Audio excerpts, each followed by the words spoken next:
All right, hello. I'm Paul Worthell, and I'm joined by Ken, Dan, Ian, and Jen, and we're talking about trends in marketing that you probably should be aware of. A lot of these things aren't groundbreaking or new; they've been around for a while, but they haven't necessarily been used or implemented, or especially by small businesses. Some of the bigger companies are, and it's things that I don't think can really be ignored anymore. So, Ken, I'm going to start with you. We've talked previous podcasts a lot about mobile first indexing and automation and how important they are even for small businesses now. But what about voice search? Search Engine Watch did a survey that 21% of people that responded used voice search on a weekly basis, and Social Media Today found that almost 50% of people use voice search when searching for products. So is this something small businesses need to prepare for?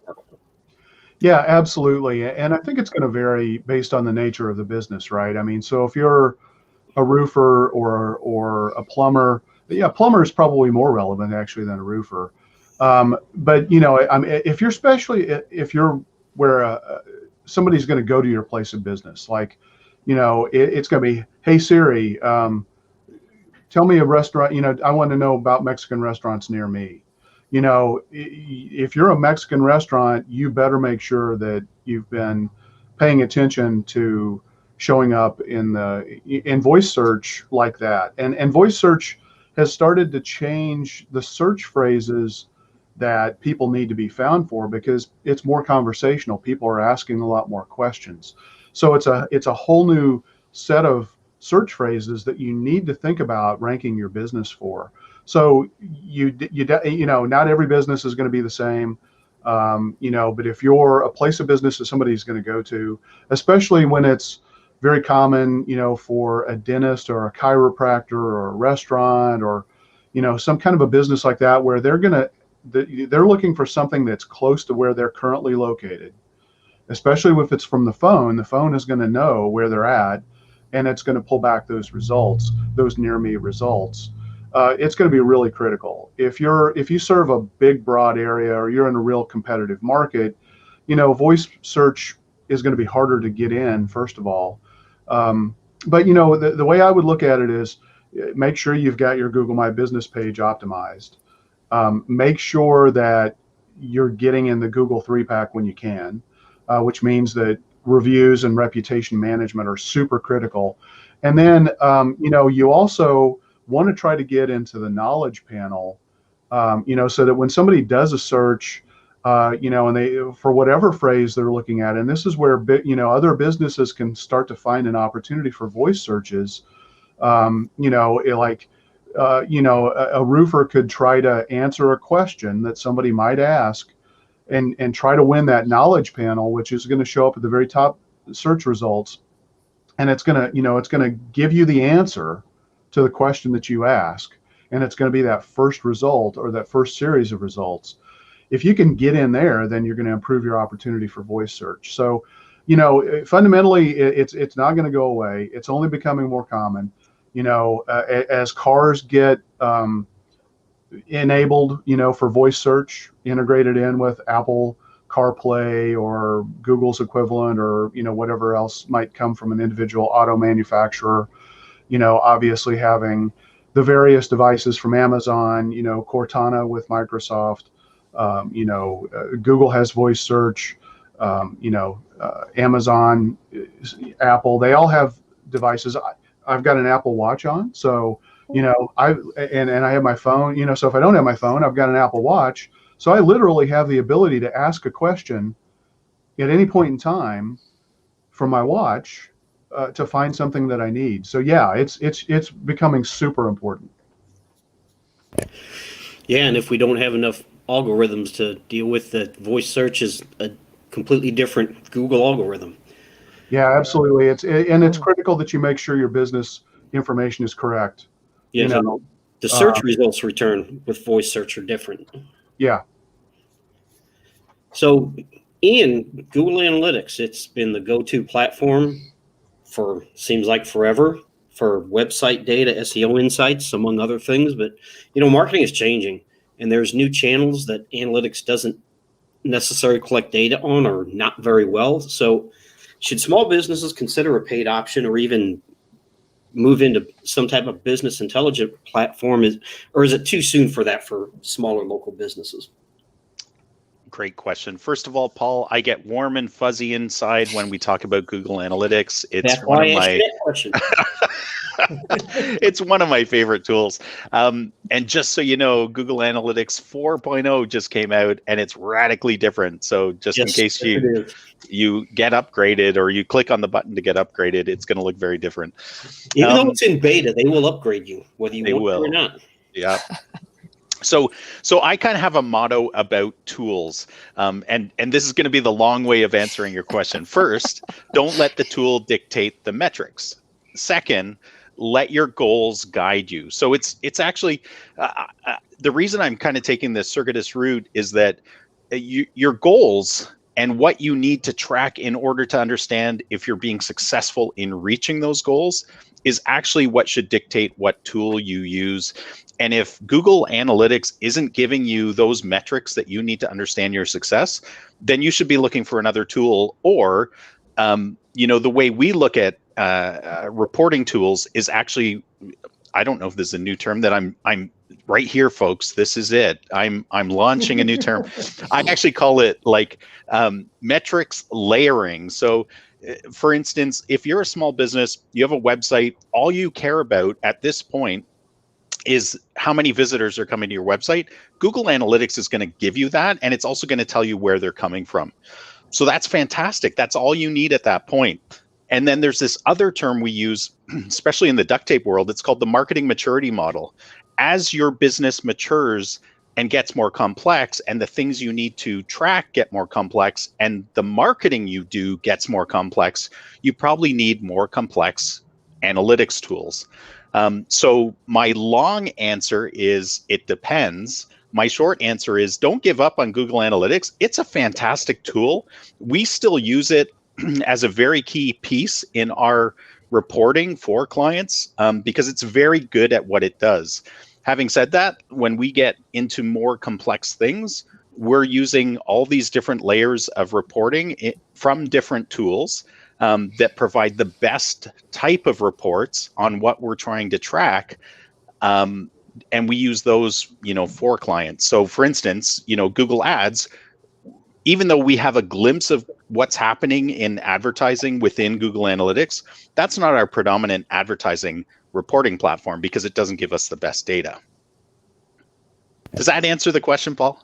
It does. It's a good answer. I agree that if use the tool that gives you what you need. If all you need is analytics, use analytics. It was funny when you started speaking, Ian, and you said I had a mantra about tools, and I was going to say, what is that? Buy them all? Well, I do look for opportunities to buy more tools. Don't get me wrong, especially like if you have a home improvement project. It's like, well, honey, I actually need this newfangled laser guided saw in order to accomplish that cut. So, what's another $400 for one piece of wood that needs to be cut? But yeah. So can I ask kind of a contrarian question, maybe, and that is, how important do you think it is to not be deceived by the reporting suite that somebody offers you, versus what you really need? I don't know if I'm asking that right, if that makes sense. I think I know where you're going. So let me rephrase it and echo it back, and you can let me know if I'm connecting with what you're saying. So one of the things when we're taking over SEO or ad accounts from previous agencies and we take on a new client, we get a glimpse into the reporting that the previous agencies were providing. And one of the things we see, especially in the SEO world, is horrible SEO reporting where they give, here's 100 keywords that you are ranking number 1 for. And then we look through those keywords and we're like, hey, that's fantastic that you're ranking number 1 for these. But if you actually look in Google if you actually look at the search volume of those terms, it's 0.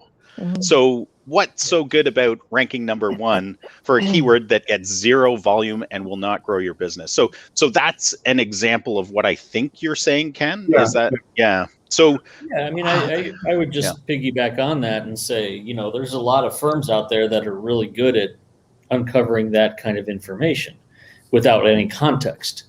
And they might say that and say, oh, well, look at this. You're ranking for this and this and this, which is great if that's all we cared about. But without the context of, well, who is clicking on that? Who is coming to the pages we want? If we don't have that context to connect the dots, then how good is the reporting really? And how good is that SEO strategy? Yeah, and don't decide to make a marketing investment based on how pretty a tool set looks, because it may not be the right stuff to measure and track. Well, and quite frankly, the clients we work with, they and the reason I'm responding in this way, so that we don't provide them with access to the reporting tools usually. The reason for that is we've actually done tests over the years where we've offered up to the minute dashboards for them. We've offered them access to the different reporting tools. Bar none, none of them actually use them. None of them. They maybe use them for like the first month because it was a curiosity. It opens up lots of interesting questions with the client usually, like because they're educating themselves on the tools. But really, our job and the job of a business owner is to actually understand, if I'm investing in marketing strategy X, what is it producing? And the reporting, the job of the reporting, the only job of the reporting should be to say, how are you getting from marketing strategy X to the goal you're trying to achieve? Truthfully, big data is everywhere. You can immerse yourself into tons and tons of data and get lost in it. I do. I'm so curious. I love following the threads and going, why is this, keyword not ranking? Let's tug on that. And it takes you down another rabbit trail. I am the worst at that, but it's also a strength. But I would say most business owners should not be into the big data stuff because it only distracts them from what they should be doing. And that's running a great business. Yeah, that's a good point, Ian. Is it you have to understand how whatever platform you use, how it's parsing and presenting the data. If you don't understand that, you can come to a lot of incorrect conclusions. Yeah, I mean, Ken's question is a great one, though, which it opens up kind of a can of worms. And that's how, like, as a business owner, how do you actually choose a marketer or a marketing agency or a marketing consultant or a service provider that like there's a lot of trust, right? How do you know the flashy reports that they show in their sales sheets are actually what you need? And so I think we talked about this previously, like how not to choose a bad agency last week. And I think that's part of it is you really need to dig in, like, if this is my goal, Mr. Marketer, Mrs. Marketer, Miss Marketer, how do you get me there? And what reporting do you give me along the way? Because that's the key. And if they can't answer that question, if it sounds like smoke, then it's probably smoke. And run away. Don't walk, run. Well, and I would simply say to that, you can get the reporting, you can get the methodology, you can get a lot of things. You still have to factor in what the relationship is going to feel like at the end of the day. I don't care what their reporting is as far as, that's all important. It is. But I'm hiring Ian because of Ian. And I'm hiring Dan or Jen or Ken because of those people. Not because they are, amazing. They have this amazing tool set. Or perhaps even the strategy they have. I think that always has to be a factor in there. People just don't like to say it because it sounds like, oh, I hired a person because I like them. Oh my gosh, that doesn't sound very official, but it happens. And I think that always has to play in. Jen, in today's marketing ecosystem, that is the tumbleweed. I'll be here all week, everybody. Yeah. We're like, running out of time. We have upsells, downsells, checkout bumps. What are these things? Can you talk about that a little bit? Yeah, I sure can. So those are, so if you've ever bought anything online, let's talk, say, probably in the last year, each of us have gone to, say, an online seminar. So you go through the checkout and you're ready to buy your seat for the online seminar. So what would be an example of an upsell is you go through, you're going to buy your seat, right? Your virtual seat. An upsell could be, hey, for $25 to $30 more, do you want to get access to the recordings and the slides that are going to be presented in this conference? So that would be an upsell. A downsell could be when you are you might be stalling on the page in order to buy your seat for the online conference, and say you've clicked through to VIP and you're sitting there and you haven't pressed submit to enter your credit card, and you haven't continued on with the transaction. A pop-up could come up and say, hey, we do have these other levels, and they could be levels that are below the VIP level. So if you're sitting there and contemplating, oh, do I really want to spend this money? There's the opportunity that they can give you an offer that costs less money, but they're trying to get the sale. And then a checkout bump is right at the end before you're ready to hit, I'm going to buy this. There may be other offers of get your name on the wait list for, VIP section in our upcoming conference next month, secure here for only $5. So you're already ready to purchase, you're ready to go, and it's another offer. So those things happen when you're buying either a product or a service, or it could be a subscription online, but it happens when you're ready to buy. And is there anything we missed there? I don't know. Is there? What did I miss? I'm just asking. If I missed it, if there's any upsells, downsells, checkout bumps, just no. I think okay. So just in keeping with our audience, keeping it pretty simple. I mean, these things can get pretty complex, but for your average small business, if you've never heard of this before, to get your head around it, most offers could either be upsold or downsold. I mean, you can get pretty complicated with that, but it's kind of like, if you want to get your head around what's it like in real life, it's kind of like going to a fast food restaurant. Do you want fries with that, right? Just, you've already decided to make a purchase. They're trying to upsell you on additional products. And yeah, I mean, it's easier to talk about it when it's like an online purchase, but the same concept applies regardless of what you sell. You have the ability to do the upsell, downsell, the bump offer, things like that. So, one way to think about this is, as a business owner, when you're selling something, digital marketer uses the phrase profit multiplier. And what it means is, when somebody is really willing to make that initial purchase, you can increase your profit because you don't have to go out and spend the effort and the cost to acquire a brand new customer.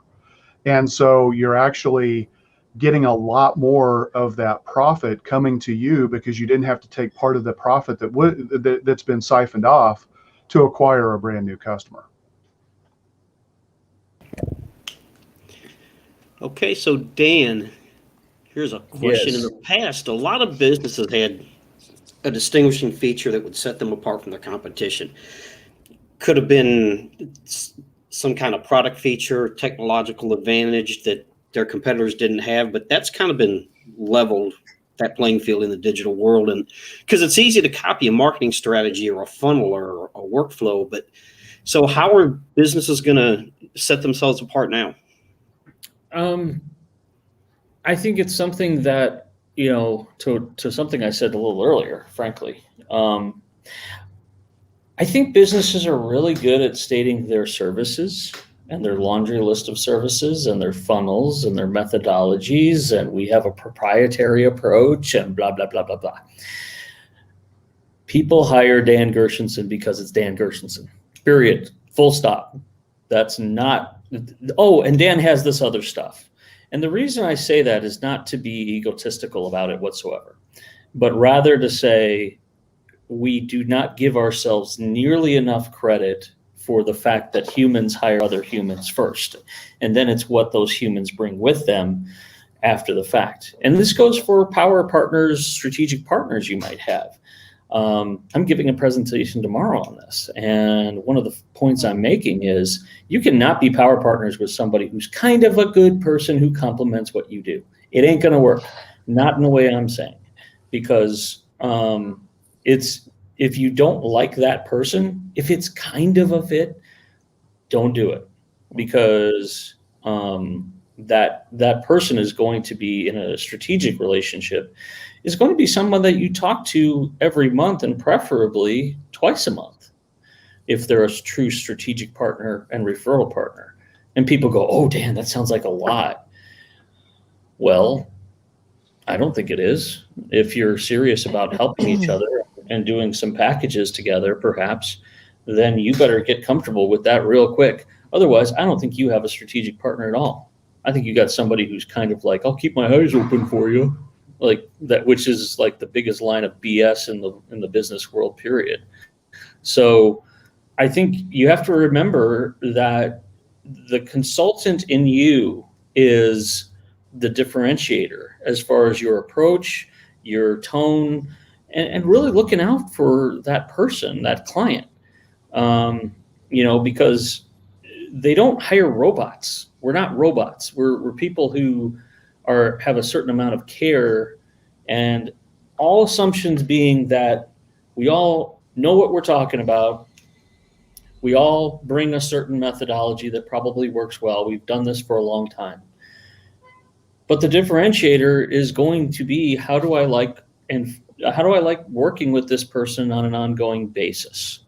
Do I feel like they're really looking out for me, or do I feel like they're trying to sell me something that's new and hot? Because a lot of people do that. A lot of people do the, hey, this is the new thing, you should do more video because everybody's doing it. And that's, I don't do that. I don't think the other people on this call do that. And people appreciate that, and they notice that difference. And starting with a blank slate, I don't care if you're a marketing person, accountant, whatever you are, starting with a blank slate and saying, we're going to do strategy first, number one, and we're going to talk about that versus what we think you should, what we recommend you do, like right off the bat, or tactics right off the bat, or trends or things like that. Certainly not tools. Like any of that other stuff, I don't think that's like a difference maker. And the other thing that I think is going to happen really soon, if it hasn't happened already, is we're going to have to stop thinking of ourselves as marketing consultants. And that's kind of a mind-blowing thing. Not in a way of we'll call ourselves marketing consultants, but we're going to be business consultants more than we believe we should be, because we're going to have to, even now, I walk into businesses and their problems are not marketing only. They are operational, they are leadership, they are customer service, they are sales, they are technology, and we are going to have to bring those people in fast, maybe even before ourselves. And the ones who are just, well, I'm a marketing consultant, that's my thing, I can't touch that. You're going to have a rude awakening if you don't start thinking around those thoughts for what you, not in the way of I do that, but in terms of who you bring in sooner than you ever have before, so that you are really doing a good job when it comes to your part of the world. I've got to jump in. I love what you're saying, Dan, but at the same time, people have to find out about you first. And, SEO is all about differentiation. So, you can copy and paste, and you can, mimic and, imitate as many people as you want. But fundamentally, if you don't talk about the problems you solve for your customers, in a language, where you've got empathy and authority to help, guide them to the point where you're bringing them to the outcome that they want. If they don't get to that through that part first before they even have a conversation with you, all of the connection that they have with you as a person isn't going to make any difference. And when you also take that and you apply that to SEO, or even using that kind of language to put on your website, Paul, I still think there is massive opportunity, because 90% of the businesses do not do that. They don't talk about the problems they solve. There is so much opportunity, and it's more important now than it's ever been for differentiation, clarity of message, and focusing on the problems that you solve. Oh, I don't disagree with that. I drink that Oh, no. Kool-Aid every day of my life. Yeah, I mean, exactly. I don't disagree with that one bit. I think you're going to find out pretty quickly. Let's say in the website of yes, I totally agree. You got to talk about the problems you solve in a very human language and not just what you do. Yeah. No question. Yeah.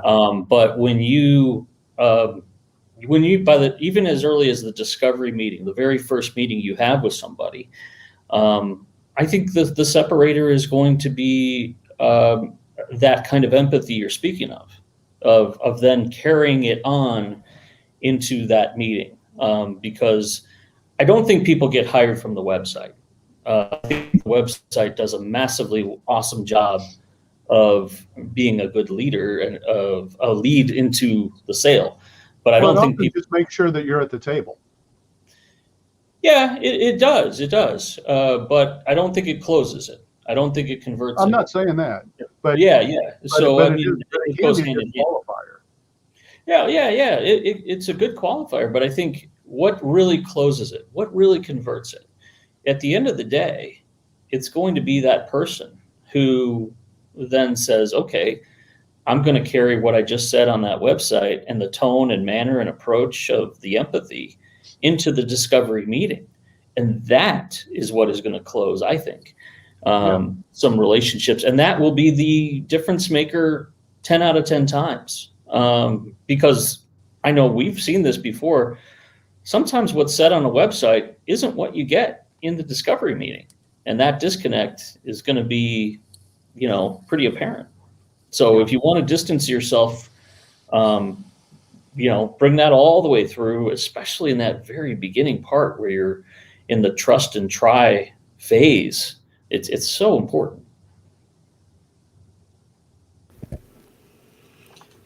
Well, Ken, I'm going to start this one with I'm not saying email is dead. But there's some research that shows that click-through rates on marketing emails have dropped by about 10%, but chatbots have taken off. So what would you say to someone that is hesitant to use chatbots for whatever reason? Well, I'm going to first start by talking about people who might be hesitant about using email marketing. Look, just because these stats say that they've dropped by 10%, you've got to realize that there are multiple uses of email. There's transactional. There are the marketing messages. There are the stay on top of messages of like marketing newsletters where you're providing value in advance. You're helping people, understand and maybe define a problem or giving them some ideas about how they can solve the problem, where they're not even asked to engage with you. So there are a lot of different uses of email. When we look at what happened with the pandemic, the businesses that tended to do really well are businesses that had customer lists that they could reach back out to, especially those businesses that were really challenged economically because of COVID shutdowns. If they had the ability to reach back out to their existing customers and get them to come back in and say, hey, you know what, we are open. We had to change our business. You can't come in and dine anymore, but you can carry out, or gyms or spas or whoever you're dealing with. Email marketing is absolutely a fundamentally critical source. And when you look at the hierarchy of engagement and response, let's talk about chatbots. So chatbots are usually automated messages. They're frequently people oftentimes are using like a Facebook chatbot where you're building logic, or it could be a chatbot where you enter questions and get an automated response back to provide that first level of customer service.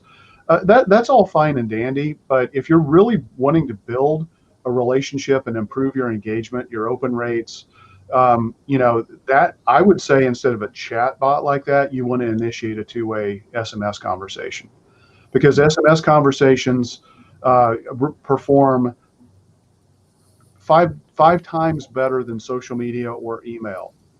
Email consistently outperforms social media.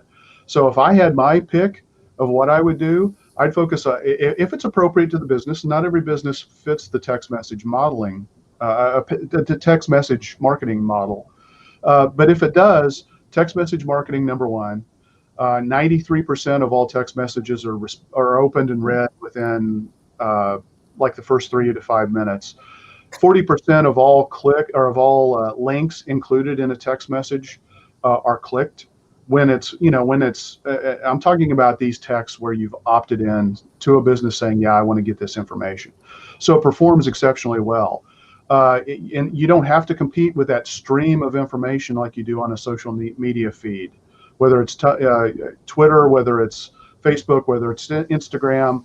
It's like a river flowing by you. And it's a lot of times it's kind of pure circumstance and luck that you catch somebody as they're kind of drifting past that part of the river. Email marketing gives you a more direct channel, and so you can have conversations with somebody via chatbots. They're not all automated. It could take you through an automated process, turn you over, and deliver you to a live agent. That's very common. But the reality is, we're seeing massive shifts in the way most businesses are doing business these days. Marketing automation is becoming a really critical component of that.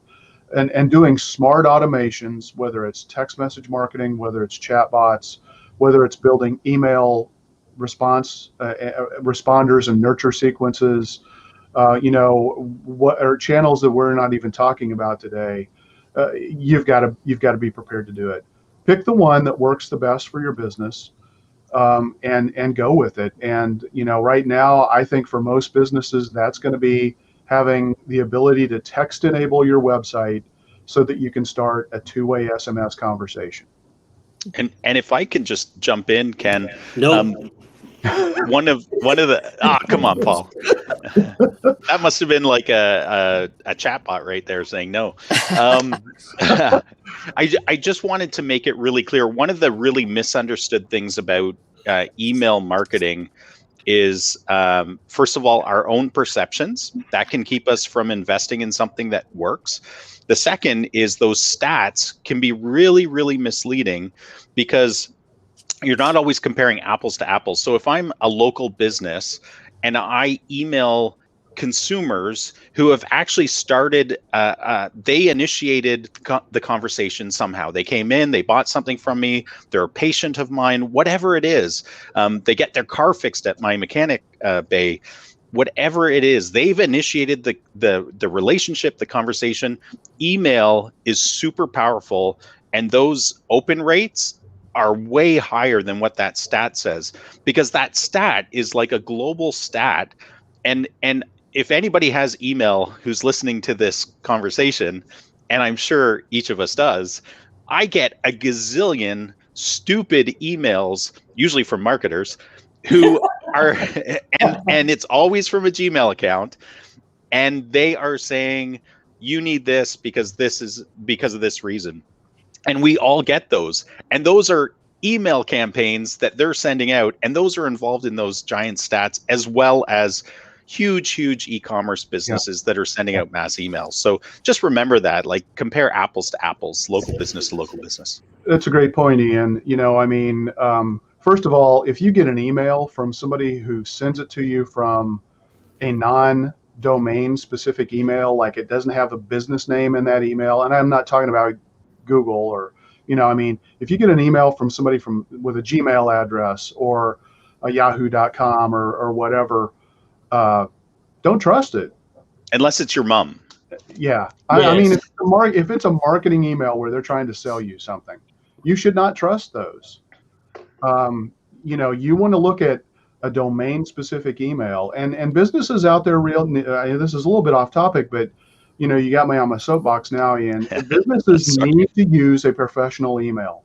Do not use a Gmail to communicate with your customers. It just doesn't look professional. And a lot of people don't trust those emails anymore because there are a lot of bad things that are happening right now in the world of cybersecurity and breaches and things like that. And anybody who's becoming more and more sophisticated users of these platforms, including email, they're going to stop trusting emails that don't look like they're from real people, or they're from a personal email address when you're trying to do business. That's just not a smart thing to do. Yeah, and depending on how you're sending that email, I won't get into the technical aspects of that, but using whether it's Gmail, Hotmail, Yahoo, depending on how you're sending that, it can be a surefire way to be immediately dumped into the junk folder. Well, and if you're sending emails to people who have those types of emails, you're also asking for trouble from your email service provider, because the likelihood of people marking those as spam is incredibly high, or the bounce rate is incredibly high, because a lot of those emails are just throwaway emails. So if you're sending emails and creating email marketing campaigns, you need to pay attention to make sure that a lot of those emails really are valid. Definitely. So, Ian, we've talked a lot in the past about automation, granted, but there's still a lot of people, a lot of businesses that aren't leveraging automation and what it can do for them. And personally, I don't see how you can really do business this day and age without taking advantage of some kind of automation. What do you think? Yeah, I think it goes back to the previous when I had mentioned the marketing maturity model. I think that's the key. I don't think every business needs automation. I think most businesses can benefit from automation because there's a lot of great things that it does to help nurture relationships. Because even though it's automated, you're building it out from the customer journey standpoint. That's kind of the key. But I really do think you have to look at where your business is, what you're trying to achieve, and where you should invest your marketing dollars that will give you the best return on investment. So for some businesses, that's going to be building their website, right? If they don't have a website, they need property on the internet in order to send people to get found, and it might be ads, right? There's, I'm not going to walk you through the whole marketing maturity model because it's quite in depth, but that's the job of your marketing gal or guy, is to help you really understand, what are the goals for the business? Where are you in your maturity? Where does automation sit in that process? Because again, it is a fantastic way of presenting the right message at the right time to the right people, and that makes marketing so powerful. I will say that not all automations have to be big and elaborate, and I know we've talked about this before as well, about speed of response and the ability for it to, how important it comes into play in helping you actually close a deal. So I mean, even a simple automation where if somebody fills out a form on your website, you have an autoresponder to, one, let them know that you got that email, and two, give them an opportunity to take the next step. If it makes sense for them to book a time on your calendar, go ahead and do that. Or at least say, we're sorry, we're really busy, but somebody from our team, and make sure that you can live up to the promise that you're going to say, but somebody from your team is going to get back to you within 48 hours or 24 hours or whatever time frame makes sense. But that's an automation. So I mean, don't think that you have to build out these big elaborate campaigns to move people through elaborate customer journeys to help them make a decision. And I think, one of the things that I would say is that they probably need some guidance about where to automate and where not to, because there are definite places that you should not be doing automation at all. I was just saying this a few days ago to somebody. There are plenty of tools that can, for example, connect you to people on LinkedIn and be automated. Don't do that. Like, if you want to be banned, that's a good way to go. Like, that's a great way to go against LinkedIn's terms of service and start doing automations and connecting to 2,000 people, and then you will be banned next month. So that's not the kind of things out there. And there are things out there that I think, just they sound great. They sound like really good. Oh, isn't that attractive? But you have to understand that maybe that's not number one, maybe that's not even something that is accepted on a certain website's terms of service, number one. And number two, maybe you have to look at why you're doing this automation. Do you need to connect to that many people in an automatic way all the time? Many times what I hear about automation is, Well, I think it's great when you're doing something at scale and trying to connect to 20,000 people or something and have all these automated responses. But maybe what you want to do sometimes is look at 50 people and say, how can I make this a little more of a manual connection? Because quite frankly, and I'm going to use LinkedIn again, it's not going to work if it's automated. I mean, your messages to people, even after you connect, that are automated, they see through that. They're not dumb. They know what's a robot, and they know it's not you. And so that is, if anything, is getting oversaturated with automation, and people are sniffing it out. And if it's not human, then the automation will not work. So you just got to know, like, what's the proper part of this buyer's journey? Is it in the very beginning or at the very end? Some kind of trust has to be established first from a human in a manual way. And it's interesting you brought up the idea of automation in things like LinkedIn, Dan. I mean, when I was thinking through this, like, things that immediately come to mind are chatbots, lead nurture flows, right? Where somebody wants a lead magnet, they get the lead magnet. It's a fantastic tool. Then they get an email in an hour saying, what did you think, or a day, or whatever it is. Then in 3 days, they get another kind of follow-up.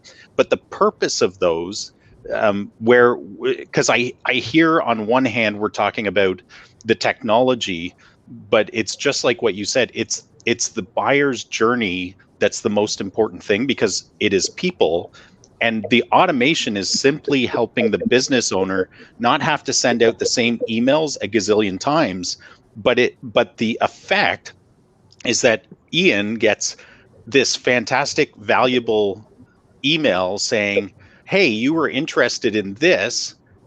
Maybe, let me give you a little bit more information about how it helps your business. But the whole purpose of that email is a call to action that's, let's jump on a call, or buy it here, or it's about moving a person to where they actually want to get anyways. And it's helping that process. Yeah, I think those are a couple of misunderstandings. The automations do not have to be complex. It can be super simple, and it doesn't mean that you don't have those at some point, those one-on-one conversations with people. It's not like you're automating everything from beginning to end with no interaction with a real person. So I'm going to tell you this really stupid thing. So when I was in the corporate world and marketing automation was just taking off, we developed this crazy monster of an automation. But when I was presenting it to the broader executive team, I was trying to make it really simple to understand. And the whole point of the automation was that when somebody is ready to act, they put up their hand, right? And so I don't know if you've ever seen those turkey pop-out heat measurement devices. So when the turkey's hot and ready, it pops out, you take it out of the oven, you eat the turkey. So that was my analogy, is that when these people are at the proper temperature and they're ready to act, this thing's going to pop out. And that was the purpose of that automation. And I think a lot of automations are like that, because you want to be able to act when people are ready for that in a personal way, just like you were saying, Dan. So think about that turkey. There's a name for it. I don't, somebody's going to have to, somebody send in a comment about that. What's the turkey thing called? Yeah. It's the turkey pop-out thing. Yeah. I even had a graphic board. It was beautiful. Well, thank you for that analogy. Yeah, I thought I'd share that. Jen, so Yes. I think we live in this multi-channel world, businesses, people, marketing, and there's no longer any magic formula or silver bullets. And there's a lot of thought out there that the way to you need to optimize for marginal gains. And some people might refer to this as omni-channel marketing. We've talked about that in the past. I'm kind of looking at it in a different context here. So can you talk about that a little bit, about marginal gains within different platforms? Yes, I was going to go at this this question from a different angle, actually, but I don't care what angle you go at it from. Okay, It's your answer. All right, let me go my angle then. Okay, well, Okay, so the thing is, it has been either a trend or it has been. I have seen this somewhat with clients that we have taken on. I have seen this within the broader industry as well. That a small business will say, "Oh, you know what? We only do whether ABC." Because that's the best channel for us, and they swear by it. Whether it's Facebook ads, whether it's direct mail, it's like one thing that they do. And when pressed on that, it has either been the answer of, well, that's what we know works for us well, so why would we stop doing something that works for us?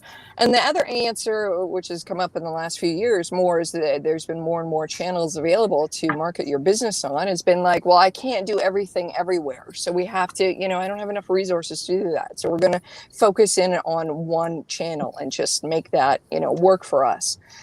The problem with that is, well, there's a number of problems, but the problem with that, if you're going on the social side of things, is, and we've all seen this, whether you're using any of the social media for your business or whether you're using it in your personal life, the algorithms, the platforms, they change. And so the tactics and the things that you do that has got you success up until the algorithm change, you've got to retool and change. And perhaps some of these changes happen that are not beneficial to your business. So then you feel like, oh my goodness, I got to start back from square one. Everything we knew and all, we put all our eggs in one basket for this. So in order to ensure that doesn't happen, the better idea would be to explore and use several different marketing channels in order to get the promotion of your business out there. So you're not dependent on one channel exclusively. And what you're trying to do too is bring everyone back into, either your email list, your address book, your customer list, so you can build the relationship with them. When you talk about marginal gains on each of these channels, is what you're referring to doing just a little bit better on each channel each month, or is there something else that you're going for? No, that's pretty much what I was thinking of, because I agree with what you said about, if there is one channel that they know works for them, they should definitely invest in that. But that doesn't mean you exclude all the other platforms, because exactly. I think a lot of times businesses get locked into what they would do, and they don't stop and think of what their potential customers would do. If you're an older, I'm going to get myself in trouble here. If you're an older business owner, but your demographic is the 25 somethings, they're going to be on different channels than what you're thinking of. And that's where you need to be. And you need to start using that platform and kind of start optimizing for that. That doesn't mean you throw all your resources into that. But if you start using that platform and going after these marginal gains, and you start to realize that because of your customer demographic, you're getting better returns on that, then start investing some money in it. But if you don't try it in the first place, you'll never know. That's a really good point, for sure, because I know that there is a lot of hesitation about trying another platform, whether it be from, do we have enough time, do we have enough budget, or I can't get over the hurdle of not liking that channel. But the thing is, I think it's really, really important. I mean, we do this a lot as we're in marketing, but it's really important for the client side to really look at these kind of promotions as let's test and evaluate. And that's got to be the way, because you might miss some great opportunities if you're not considering that. Can I get super technical? Yep. All right. More technical than me? If you're fish, that's saying something.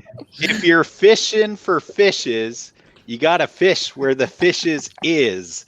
So think about where your audience is that you're trying to attract. They're probably not on just one channel. So go fishing, find them, be where they are. That's, don't blow your brains out on weird channels unless that's where your audience is. But yeah, fish where the fishes are. There you go. Well, I mean, that's the Yeah. other thing too. I mean, it's not so also channel related. It's we all react to and seek out information in different ways, right? Some of us like to hear about it. Others of us like to, dig into the research. Others of us like to watch the videos. It's the same way. It's kind of the same way we take in information and learn. It's going to be the same way that people want to take in information and learn about your business. A whole bunch of different channels, from reading to the videos to the how-tos to the deep technical information. That's why you need all this type of content. And not to be totally paranoid about it, but there's one channel in particular I'm thinking of right now that is doing a very good job of throwing people who are its members in jail, its own little social media jail, for a week or 30 days, now more than ever. It sounds like Facebook, by the way. And that channel, if you start to build your presence on it, and let's say some of your admins get caught of, unfortunately doing something inadvertently, and suddenly you're a little hampered by, being able to keep a channel up there, then you better have an emergency plan. You can't put all your eggs in that basket. I hate to even think about it that way, but this is the world we're living in now, where social media channels are a little bit more, we're seeing it with Twitter, we're seeing it with Facebook.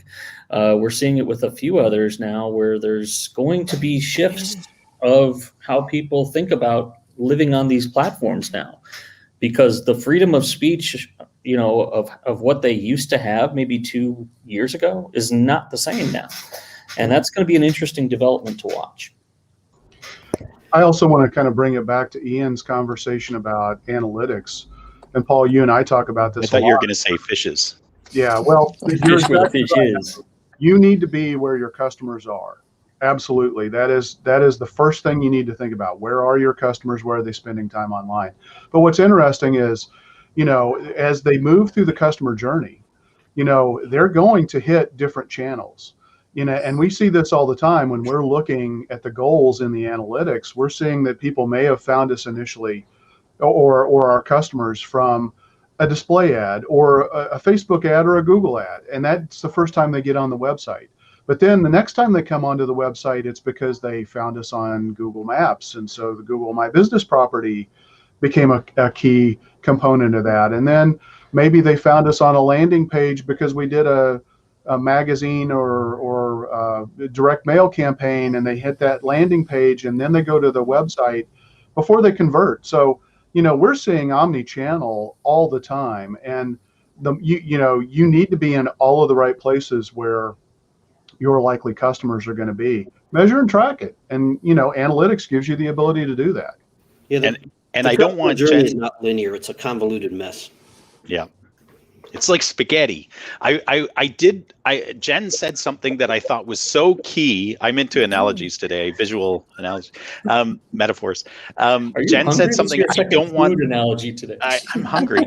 I don't want it to get missed, because it was so important. What she was saying was, regardless of what channels you're connecting with the audience on, your goal should be to take them off those platforms into your own platform that you own. So whether it's your website, your form completions, your CRM, because I've seen companies blow their brains out with ads, and they're actually not moving them anywhere. They're just constantly paying for ads. But what about the nurturing process, where if it takes 7 opportunities or 7 times somebody has to see you in order to make a decision sometimes, at least that was the traditional marketing stat, then you better be darn sure that you're reaching them in different places, but you're bringing them back to what you own, because you don't own Facebook, you don't own Google, and you can't control those platforms. Definitely. So Dan, another trend we've seen, and this is definitely not new, and we have talked about it, is Google's focus on local search, which their latest algorithms, that's been a big part of it, and they're really focused on that. So has that become more important than what we have referred to as traditional SEO for small businesses? Yeah, I mean, I'm going to say the politically correct thing would be that local search is important, and that you should definitely focus on the importance of your town and how Google defines local and all that. Now I'm going to give you the Dan Gershenson version of what I think local is. I don't think there's traditional SEO anymore. I think it's all local. It's all local. It's just our definition of local has changed. We're doing local stuff right now as far as I'm concerned. The local, thanks to the last year or so, has been redefined. Google may define local as being in the town you're in, and you want to, live by that rule to some degree, because Google does make the rules as far as where you're seen locally. But locally, as far as a strategy, could be Chicago talking to someone in Oregon, and that's a local conversation.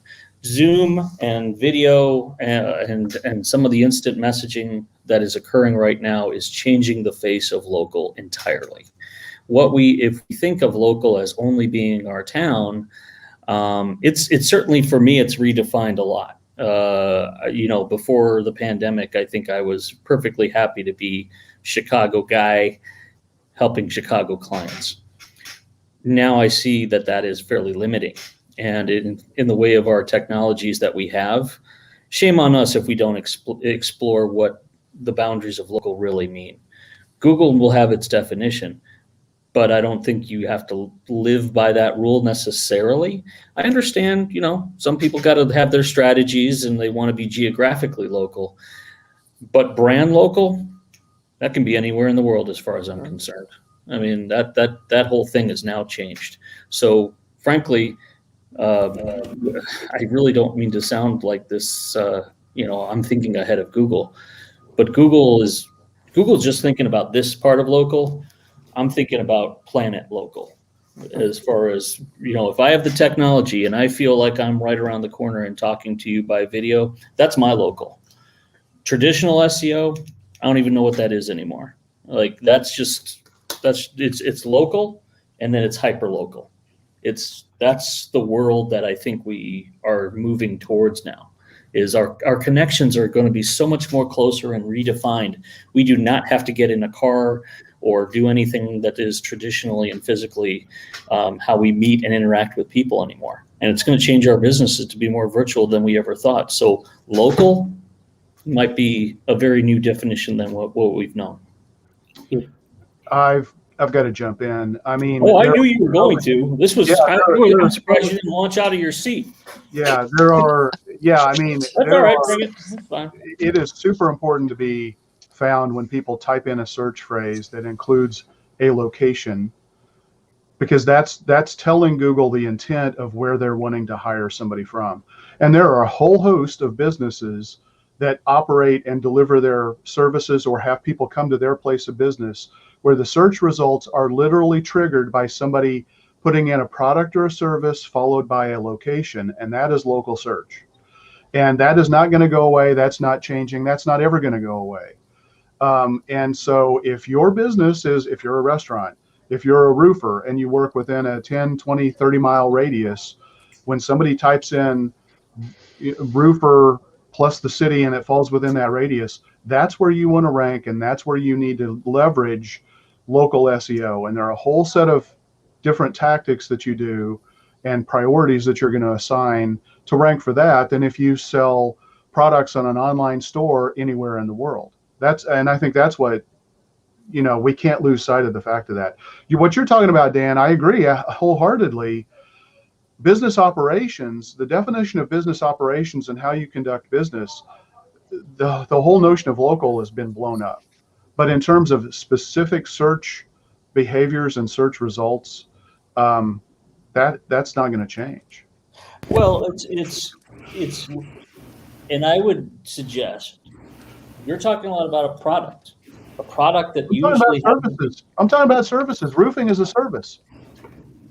And if I were to put you each in your corners, I would say Ken is talking about marketing strategy, and Dan, you're talking about business delivery and how that's changing, and the philosophy of business is changing. But the business as a core, if you're local, you have to market local. If that's the only place, like if I'm a dentist I don't want to market to Chicago if I'm in LA, right? Whereas if I'm selling widgets all across the world or in North America, one is a marketing strategy and it's SEO, and one is delivery of a service or a product. Just to, because I think we're talking about two different things at the same time, which is confusing. Right. That But I may thought be, Paul's yeah. question was specifically about local SEO. Yeah. And what I would suggest, challenge, whatever, is that the way I'm not telling anyone to jump off of Google My Business. That's not what I'm saying. But I am saying there are going to be certainly service-based businesses that are going to redefine what local means for them. And I think that whole notion of local now is going to be changed among marketing firms, law firms, accounting firms, a lot of different types of service-based firms. They will play by the rules of Google, and they will say, yes, we're this town and we want to be number one in the 3-pack. But that's not enough. And for them, their strategy may change so that they open their doors a little bit more now to out of state, perhaps even out of country, for what local really means for them. And But how do you optimize for that? And I don't think any of us disagree with what you're saying, Dan, except it is the difference between marketing a national or international business and marketing a local business. And they're two radically different strategies and techniques, and different costs as well. Yeah. You know, it's very hard to land number one in Google for toothpicks, right? It's far easier if I only sell my toothpicks in my town. It's far easier to rank number one for toothpicks in Bradford or wherever I am. So yeah. I mean, do what you got to do. So we to all make agree. Google happy. Do what you got to do to make Google happy. You know, make Google happy with where you are It's not locally. making Google happy. It's being found. We're talking about SEO being found. Paul's question was SEO. I agree with Ian. I mean, and I don't disagree with you at all, Dan. I mean, the definition and the way we need to think about doing our business is dramatically changed. Some businesses are going to be confined to deliver their services locally. Some businesses like ours, you know, most of my clients are not in St. Louis, you know, and it's been that way for a very long time. But there are different strategies on how people find us, you know, and the investment levels and the tactics and the strategies that you have to use. And I think that's the key point. If you want to be found when people are, and again, the local search is triggered when somebody types in that geographic location as a part of the search.